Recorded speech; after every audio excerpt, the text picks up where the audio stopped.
राधे राधे, जय श्री कृष्णा। हमारे चैनल पर आप सभी का स्वागत है और डेली कहानियाँ सुनने के लिए सब्सक्राइब करें चैनल को और बेल आइकन ज़रूर दबाएं ताकि आपको नई नोटिफिकेशन मिलती रहे।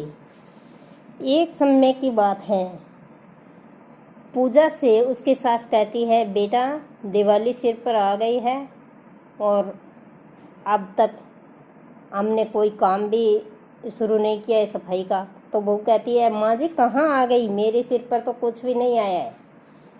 तो सासू कहती है, बेटा पूजा, मैं ऐसे बोल रही हूँ कि 1 सप्ताह बचा है दिवाली का, तो तू कल से सफाई शुरू कर दे, वरना सफाई नहीं हो पाएगी दिवाली तक। तो कहती है, माँ जी क्या मैं अकेली सफाई करूँगी, आप नहीं कर सकते कुछ भी? तो कहती है, नहीं बेटा, मेरी तो उम्र भी नहीं बची है ना सफाई करने वाली, मैं बूढ़ी हो गई हूँ और तुम अकेली सफाई कर सकती हो। मैं तुम्हारी उम्र में थी तो अकेली ही सफाई किया करती थी दिवाली की और सारा काम भी करती थी। तो कहती है, माँ जी मेरे में इतनी आप जितनी ताकत नहीं है कि मैं सारा काम भी कर लूँ और सफाई भी कर लूँ, मुझसे ये नहीं हो पाएगा सब कुछ। आप कर सकते हो तो कर लो, वरना मेरे से नहीं हो पाएगा। इतने में उस बुढ़िया का बेटा आ जाता है, यानी कि उसका पूजा का पति होता है, उसका नाम होता है नमन। तो नमन क्या कहता है, बाहर से आते ही उन दोनों को झगड़ते हुए देख करके कहता है, अरे क्या हो गया, क्यों झगड़ रही हो तुम इस प्रकार भारत पाकिस्तान की तरह? तो दोनों बोलती है, माँ कहती है, बेटा तुम्हारी पत्नी को काम तो क्या सौंप दें, ये बस सारा घर पर सिर पर उठा लेती है, मेरे से ये नहीं हो पाएगा वो नहीं हो पाएगा, कुछ करती तो है नहीं। और वो उसकी बीवी पूजा जो कहती है कि तुम्हारी माँ सारा काम मेरे ऊपर ही सौंप रही है, दिवाली के 7 दिन बचे हैं और कह रही है कि सारा काम तुझे करना पड़ेगा, मेरे से इतना काम अकेले थोड़ी ना हो सकता है, आप ही देखिए। तुम्हारी माँ ये भी नहीं देखती कि ये कर सकती है ये नहीं कर सकती, इतने दिनों में मेरे से अकेले कैसे हो सकता है ये काम? तो नमन कहता है, कोई बात नहीं, छोड़ो इस बात को, हम कोई नौकरानी रख लेते हैं और माँ भी परेशान नहीं होगी और तू भी नहीं होगी। तो दोनों हाँ कर देती है, ठीक है ये सबसे अच्छा आइडिया है, लेकिन रखें कैसे नौकरानी? ऐसा सोच करके उधर पूजा अपनी सहेलियों के पास फ़ोन करती है, सभी के पास, उधर उसकी सास करती है कि कोई नौकरानी कल से आ जाए। तभी एक डार्लिंग नाम की लड़की उनके घर आती है और वो कहती है कि मैं आपके घर नौकरानी रह सकती हूँ। तो पूजा पूछती है कि आपका नाम क्या है, आप कौन है? तो वो कहती है, मैं डार्लिंग। पूजा कहती है, आप किसकी डार्लिंग है? तो वो कहती है, अरे दीदी मैं किसी की डार्लिंग नहीं हूँ, लेकिन मेरा नाम डार्लिंग है। तो कहती है, चलो ठीक है, आप रह सकते हैं हमारे घर, ये दिवाली की सारी सफाई तुझे अकेले करना होगा और 1 सप्ताह बचा है, बताओ कितने रुपए होंगे? तो वो कहती है, दीदी आप मुझे 7,000 रुपये दे दीजिए 1 सप्ताह के। तो वो कहती है, अरे 7,000 रुपये, ये तो बहुत ज़्यादा हो गए। इतने में पूजा की सास आ जाती है और वो भी कहती है, अरे 1 सप्ताह तो दिवाली का बचा है और 7,000 रुपये 1 सप्ताह का, यानी डेली के 1,000 रुपये। वो कहती है, जी मालकिन, डेली के 1,000 रुपये कोई ज़्यादा नहीं है, मैं और घरों से तो 10,000 लेती हूँ, लेकिन आपसे मैं 7 ही मांग रही हूँ। तभी बहू सोचती है, ठीक है इसको रख लेंगे तो, वरना सासू माँ सारा काम मुझसे ही करवाएगी। ऐसा मन में सोचकर कहती है, चलो ठीक है कल से आ जाना, 7,000 वैसे ज़्यादा तो है, लेकिन कर देना तू काम, अच्छे से करना सारा काम। और वो घर का सारा काम उसे समझा देती है। तो अगले दिन वह काम पर आ जाती है नौकरानी और वह सफाई में लगी हुई होती है, पंखा साफ करती है तो पंखे तक वह पहुंच नहीं पाती, इसलिए वह पंखे के नीचे मेज़ लगाकर उसके ऊपर चढ़ करके और वो पंखा साफ करने लगती है। इतने में उसका पैर फिसल जाता है और गिरने लगती है।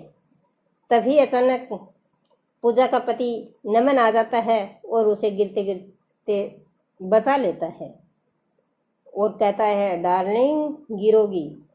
तो ये देखकर पूजा को बहुत बुरा लगता है और कहता है, ये क्या कर रहे हो आप, ऐसा क्यों कर रहे हो, क्या ये आपकी डार्लिंग है? तभी वो बोलता है, अरे तूने तो बताया था कि इसका नाम डार्लिंग है, मुझे क्या पता ये कौन है, तूने तो बुलाया है इसको और तुम्हें दिख नहीं रहा ये गिर रही थी, मैंने तो इसे गिरते हुए बताया है। तो वो कुछ नहीं बोली, लेकिन मन में उसे बुरा लगा। फिर वह कहता है, चलो तुम डार्लिंग छोड़ो इस काम को, ये पंखा तुम पहुंच नहीं पाते इस तक है, तो ये पंखा मैं साफ कर देता हूँ।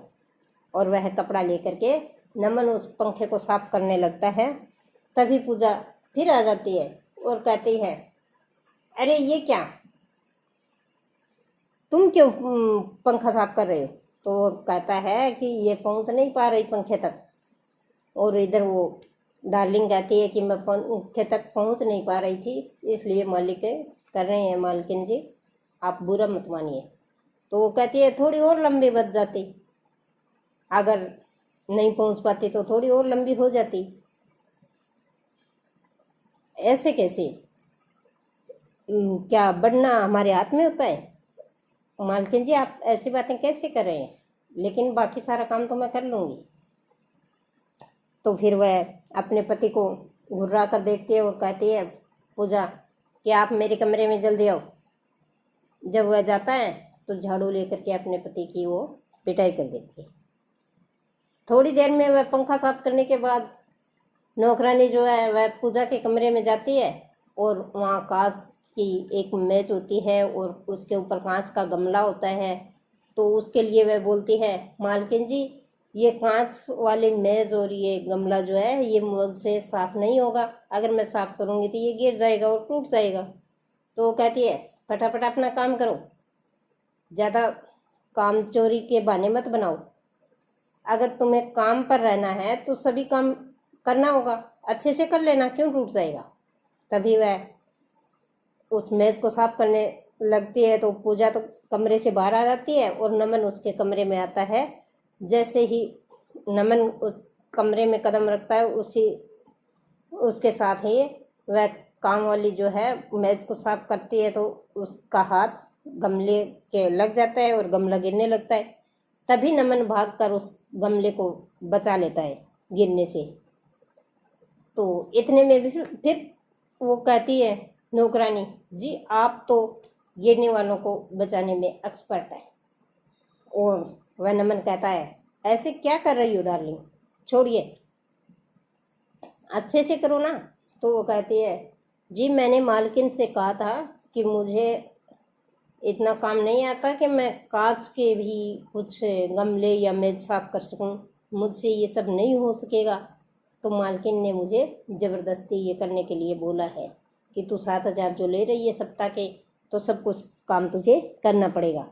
तभी वो कहता है, तो अच्छे से करो ना, चलो ठीक है मैं आपको बताता हूँ, ऐसे करो। ऐसे करके वह पोछा ले करके उस मेज को साफ करने लगता है। इतने में फिर पूजा आती है और उसे देखकर बहुत बुरा लगता है, अच्छा ये भी काम आप करते हो, मेरे लिए तो आप तक आपने कुछ भी नहीं किया और इसके लिए आपने पंखा भी साफ कर दिया और मेज भी साफ करने लग गई।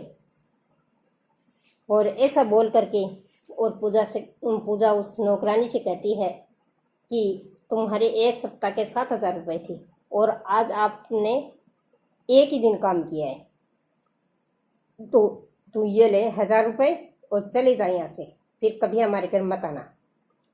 नमन कहता है कि मैंने इसे मेज साफ करने का तरीका ही तो बताया है ना। तो वह अपने पति नमन से कहती है, तो ठीक है आप अच्छे से करना तो जानते ही हैं, तो आप कर लोगे सफाई। और उस नौकरानी को निकाल देती है और अगले दिन पति के हाथ में झाड़ू और पोछा पकड़ा देती है और एक हाथ में खुद झाड़ू उठाए हुए, अगर नहीं करोगे ना तो ये देख लेना झाड़ू। तो वह डर के मारा पंखा खिड़कियां सब साफ करने लगता है। तभी पूजा की सास आती है उसके कमरे में और देखती है कि बेटा नमन सफाई कर रहा है और बहू हाथ में झाड़ू लिए हुए बहुत गुस्से में खड़ी है। तो माँ देख करके क्या कहती है, बेटा तू क्यों सफाई कर रहे हो, वो काम वाली कहाँ गई। तभी वो कहती है पूजा, अरे सासू माँ रहने दो, ये नमन जो है सब कुछ करना जानता है सफाई, ये खुद अपने आप सफाई कर लेगा, हम क्यों काम वाली को पैसे दें। फ्री में वो 7,000 रुपये ले जाती और ये अच्छे से कर लेंगे खुद ही। तो सासू माँ भी बहू के हाथ में झाड़ू देख करके डर जाती है और वो कहती है चलो चलो ठीक है, ये कर लेगा। और अगर मेरी कहानी आपको पसंद आई है तो लाइक शेयर सब्सक्राइब जरूर करें। धन्यवाद मेरी कहानी सुनने के लिए।